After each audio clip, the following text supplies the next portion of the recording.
Welcome to Sportscast from the Queen City for the Queen City. And we are your hosts, Stephen and Zach. Um, a little bit of Bengals news, Reds news, and a little bit of an update for a star player for the Bengals. We're going to start off with the Bengals last week or last Thursday, falling to the Baltimore Ravens in a close game. Both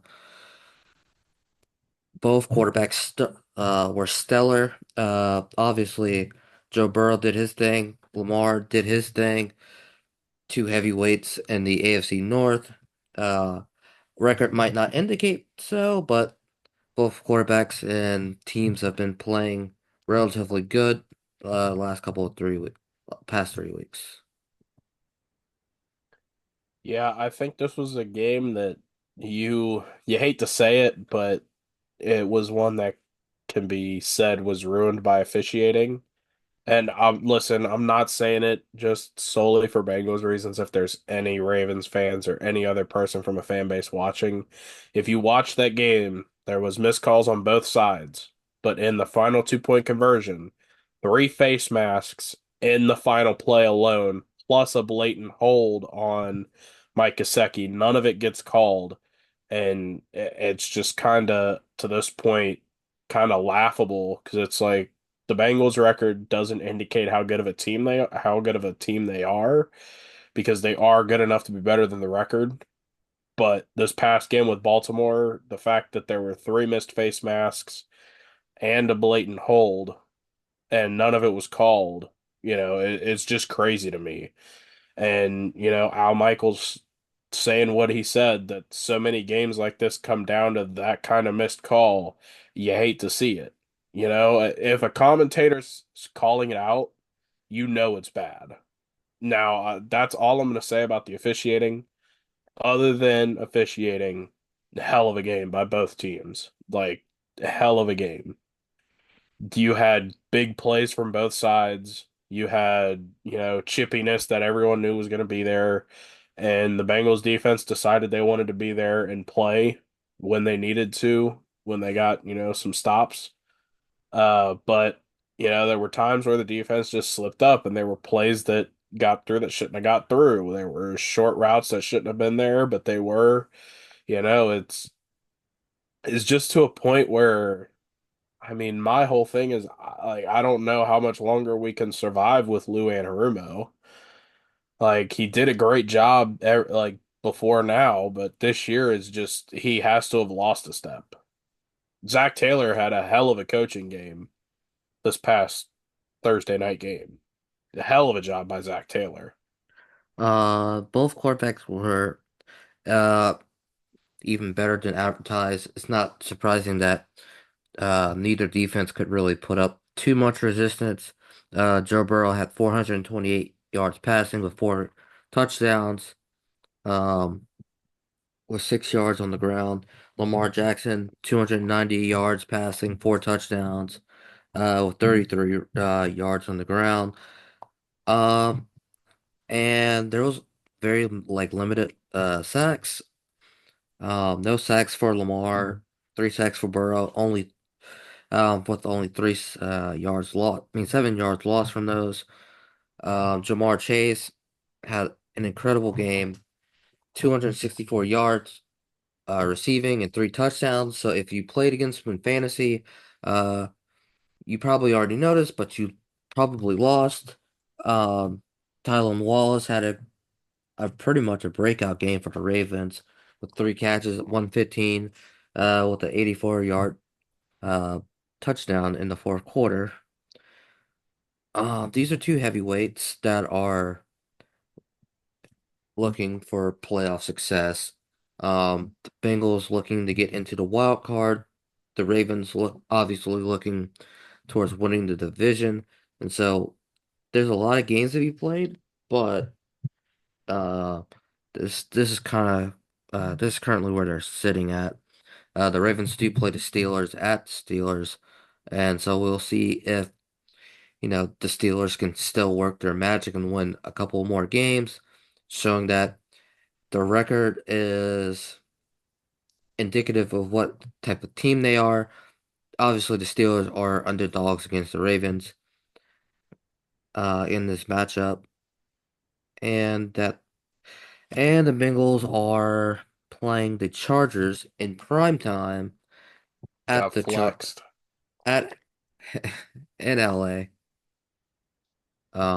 So they will be playing pretty much against Justin Herbert, Yep. and the Chargers, who haven't scored 20 points, scored more than 20 points all year Some people are as an trying to dub offense. this the battle of the 2020 NFL draft. It's going to be Possibly. hard when like the Chargers just haven't been able to find an offense to work. Like their offense just hasn't found a way to get gelling and get moving. Well, it's not that they're like having trouble with the offense. It's more like they're just beating you into the ground. They're essentially playing Michigan football, beating you into the ground, leaning on you, getting a lead, and just leaning on you. Just just keeping the other team's offense from scoring. They're pretty much bleeding the whole game.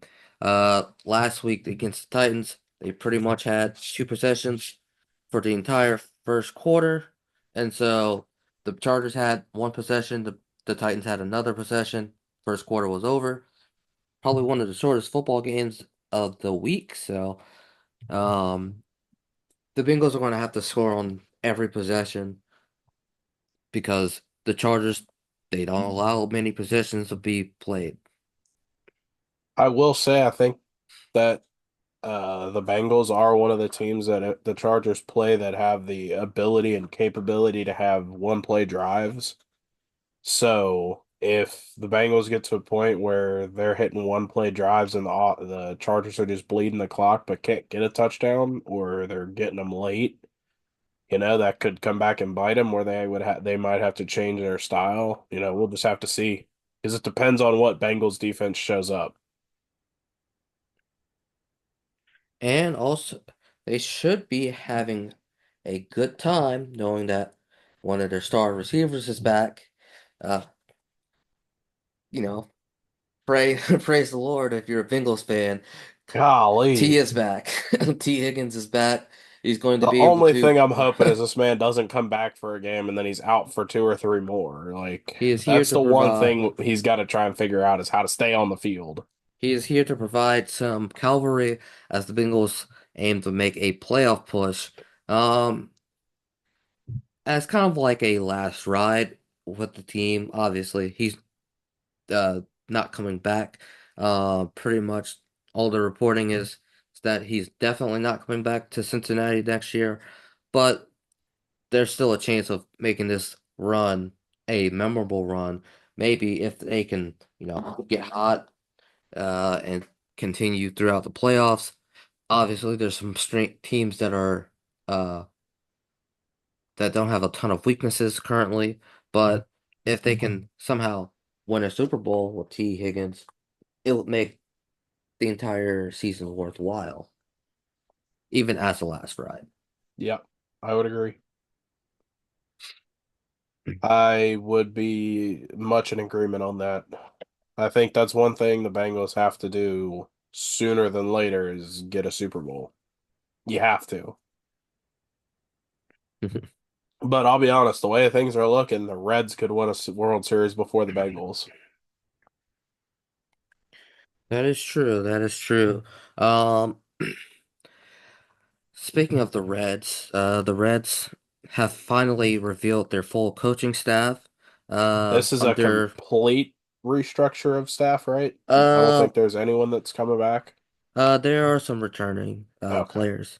So there's it's been advertised as new and returning coaches. So I would say so under Terry Francona's staff, the returning coaches are Freddie Benavides, Brad Mills, Derek Johnson, Matt Tracy, and Alan Lakeman, um, who are bench coach, field coordinator, bench coach, director of pitching and pitching coach, bullpen coach, and assistant pitching coaching. assistant pitching coach, respectively.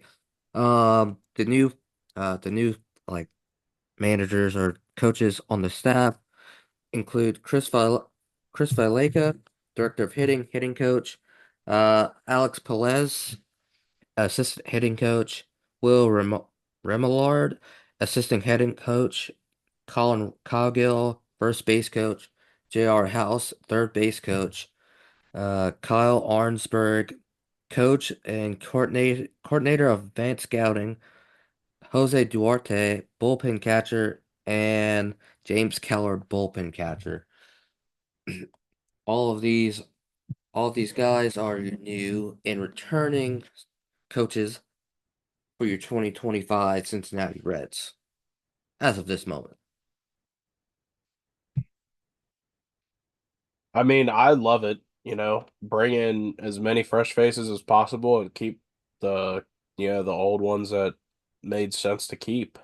Um, I'm excited, after having to deal with as much as we've gone through. I think this next season coming up is going to be a big one for the Reds, and a big one for Ellie from what I've seen Terry Francona say about what he wants to do with Ellie. He wants to make him the player. He doesn't, he wants him to be the shining star. Yes, I guess a direct quote from Terry Francona is, "My goal for him is to not just be an exciting good player, is to be one of the best players in baseball on one of the best teams in baseball." And so, obviously, he's wanting Ellie to be the cornerstone of this team that's looking As to he win should a be. World Series, and they're trying to bring back the Reds, man. They're trying to bring back the big red machine. I'm So, here with Francona, man. I'm all in. I'm all in. Where do I sign up? where's a brick wall, man? I need That's what one. I'm saying, man. Can't wait to run through one. But the Reds are looking obviously to do a lot better than what they were this previous year under David Bell. David Bell did as much as he can with, Reds I was gonna say organization I that don't have doesn't want much to hate win. for David Bell. Man did the best with what he had at the time. There were so many injuries that happened with him. I can't. I'm not gonna hold any hatred toward him or anything. Also, some news about the Reds. They also got a new TV deal, so MLB will be carrying their Yeah. games, and so that will eliminate the blackouts for the local games. So that will be a nice treat for Cincinnati Reds fans or Reds country, to be able to Which watch their favorite team. still think is real weird that, Bally Sports still had blackouts. That's just weird to me. It's it's a Because they were TV supposed to take deal. over for Fox Sports Ohio. And Fox Sports Ohio, as far as I remember, didn't have many blackouts, if any. Yeah, it just depends on the But then TV Bally Reds deals. Sports had more than the Reds, which is crazy. I guess that's just a whole nother ball of yarn to unravel. Yeah, it's above our pay grades. Yeah. We're not CEOs negotiating No. TV deals, so No, we're oh, not. multi-billionaire multi-billionaire contracts. So those aren't our wheelhouse of, wondering what type of contracts Bally Sports is negotiating or bankrupting themselves, I guess. But there was a little bit of a tidbit from Baseball America a couple days ago, and it was titled Cincinnati Reds Top 2025 Top MLB Prospects, what they projected 2028 lineup. I know that's about a couple years out, but Yeah, I was gonna say we're what, just coming up on 2025? hey, the time flies, and you know, That's that's kind of early for a projected lineup in 2028. yeah, but this, takes in advance of players that we should be looking for and what could be possibly the best lineup in years. So, Hey, here's all I have to say. They need to make sure they can secure Ellie with a contract first. so here's the lineup. Uh, batting. Oh, this is not batting first.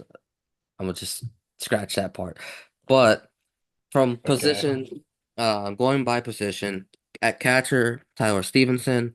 At first base, Cam Collier. Second base, Edwin Arroyo. Third base, Noelvi Marte. Shortstop, Ellie De La Cruz. Left field, Sal Stewart. Center field, Matt McLean. And right field, Spencer Steer. With CES being the DH. And here are the pitching lineups as well. Hunter Green, Nick Lodolo, Rhett Lauder, Andrew Abbott, Chase Petty, and closer Chase Burns. So if you want to put your idealistic hat So on and future sight, this could be your potential Cincinnati Reds lineup I did in a notice few one years. name that's not on that list, and that's Jonathan India. I don't expect Jonathan India to be here in 2028. Oh, you think he's just gone after 2028? I don't think he's either in the starting lineup or he's just not here in general because they're probably going to have to pay him some amount of money. And by the time that all these guys, all these younger guys come up, Tyler Stevenson will be on his contract. Uh, Ellie De La Cruz will probably be on his contract. Well, not actually, not necessarily, but I'm gonna say I think Ellie they'll be has like close. 3 or 4 years before his This contract this will that be this will be like I think the final year before they have to start paying uh the most important player on the team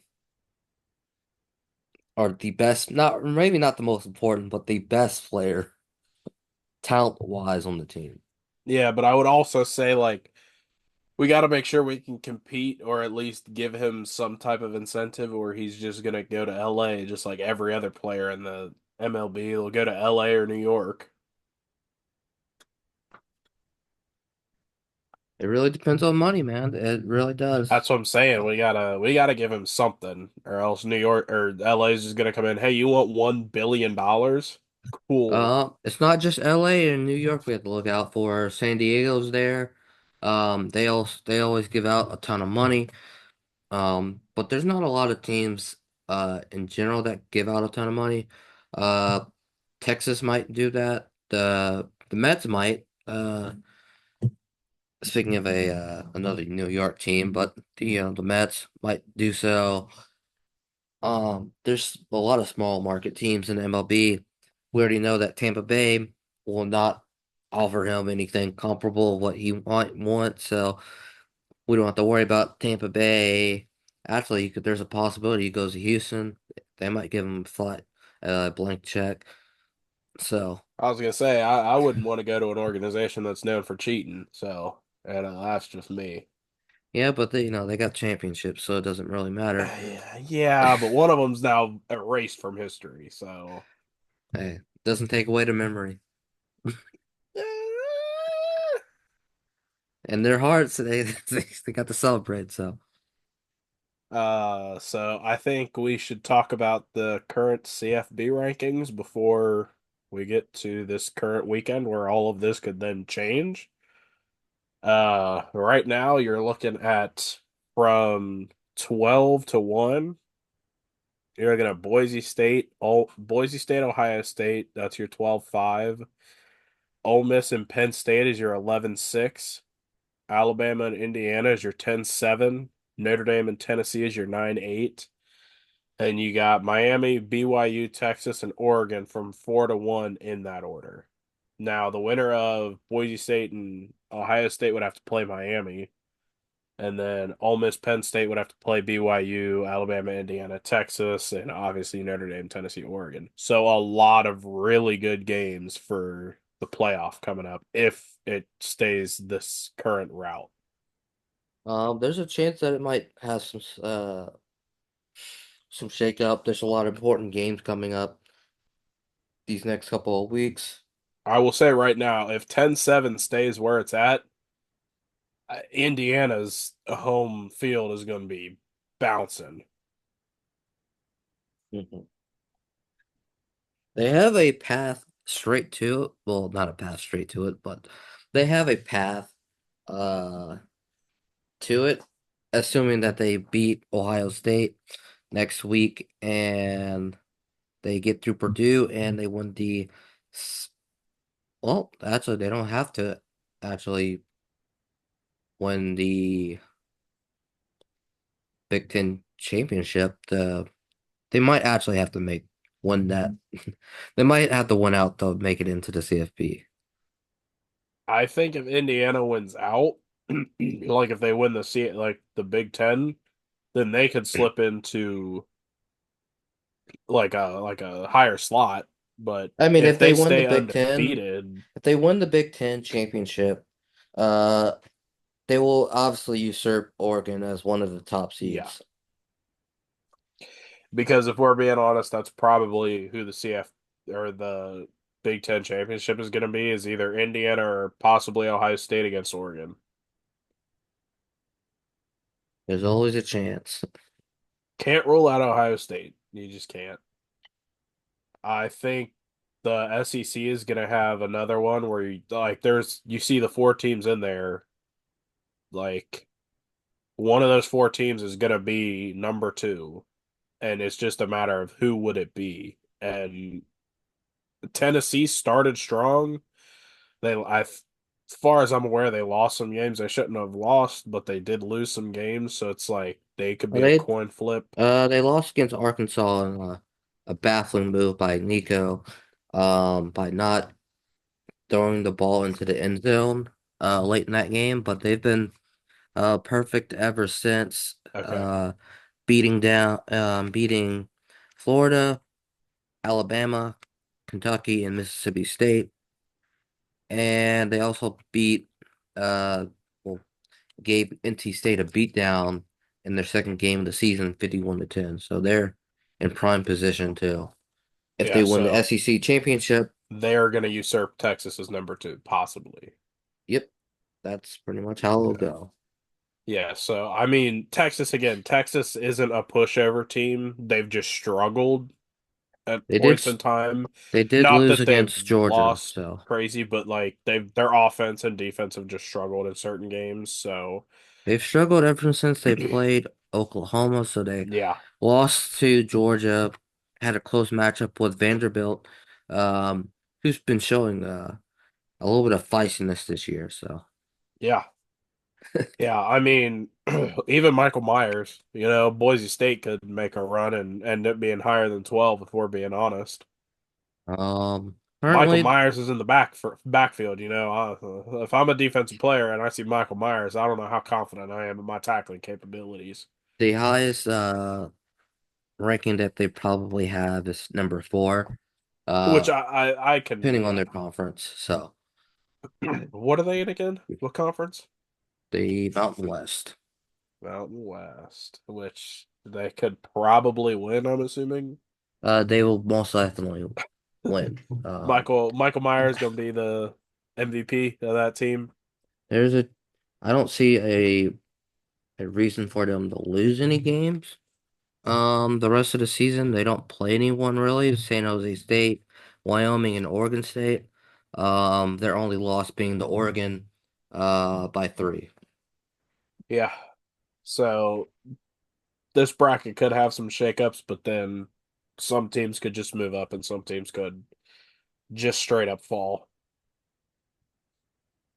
What are we looking at for games this weekend? Ohio State, Northwestern, Texas, Arkansas, Utah, and Colorado, Alabama, Uh, Mercer. So I will be remiss. I will be remiss to not shout out the Ohio State Northwestern game at Wrigley Field, oh no, which I looks wasn't pretty just cool. blowing past it. I'm just kind of listing them out as I'm going and seeing some of the bigger games. Penn State, Purdue, but Purdue's 1-8. But I mean, it's college football. You can't doubt anyone. Notre Dame Uh, plays Virginia. I'm gonna place down on the Purdue. I'm gonna place down on Purdue, most definitely. Okay. Boise State plays I seen San Purdue play. Jose State. You know. Oh, Tennessee's got Georgia this week. Uh-oh. Yep, that is the prime time game this And Saturday. then Oregon plays Wisconsin, who is also the prime time game. Yep, that's going to be on NBC, while Oh, Kansas rightfully plays ABC. BYU. Yes, well, BYU survived another week after a jump scare last week against Utah.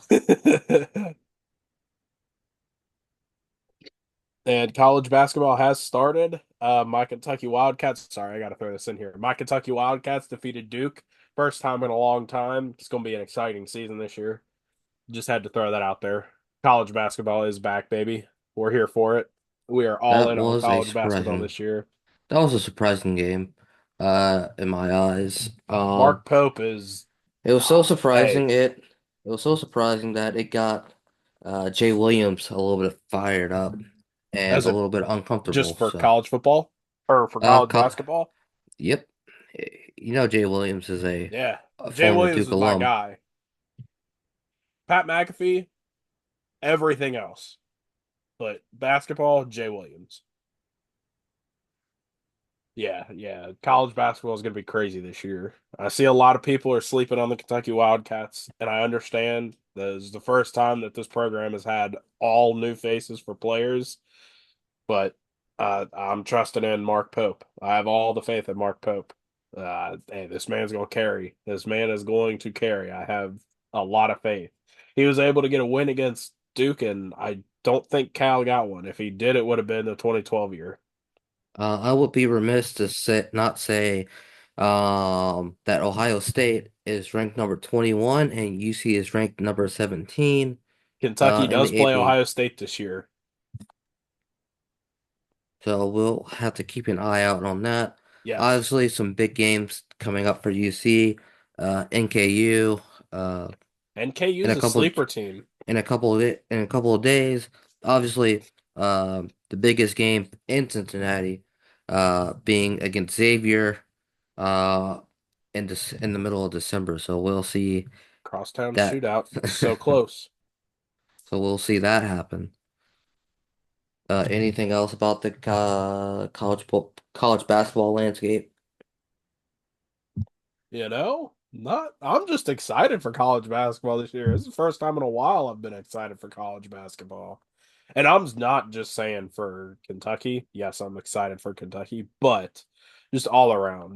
Calipari's in Arkansas, so we'll see what Arkansas can do. That's a team to watch out for because you never know what Calipari will do.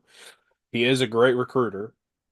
Some of the guys that are on Arkansas were the guys on the Kentucky team last year. So it's just with the transfer stuff, with the NIL stuff, it makes college basketball a lot more refreshing because as a Kentucky fan, I'll say this, Kentucky and Duke and UNC aren't like the only schools getting the recruits. It makes everything so much more open and pretty much every university can have a chance. Any players that catch your eye for the season other than Cooper Flag, uh, who is, Um, you know, that's earmarked a to be good one of question. the one of the players that is highly touted. Let's see. Player that catches my eye other than Cooper Flag. If I'm gonna be honest here, I think it's probably either Andrew Carr on Kentucky or Owe is his last name. I think it's Oteg Owe on the Kentucky team. From watching the game, those two looked really good. Um, they also were the ones that put up the most points. So, am I putting that as a factor? Absolutely. But yeah, Andrew Carr or Otega Owe would be the two that I would say keep an eye on. They look to be the best, two of the better Kentucky players out there, and college basketball wise. They just performed the best and had the most consistency. Okay, well, that will be all for this episode of sportscast from the Queen City. So leave a like and subscribe. Let us know Uh, who you're excited for college basketball or college football. You know, we're not going to discriminate. Let us know who you're excited for to see. Maybe your CFP predictions, who's going to win the playoff. and also comment who do you got against the Ravens or the Steelers? So that's a matchup. Also, Chargers and Bengals. So leave your predictions for both in the comments. Thanks. See you later.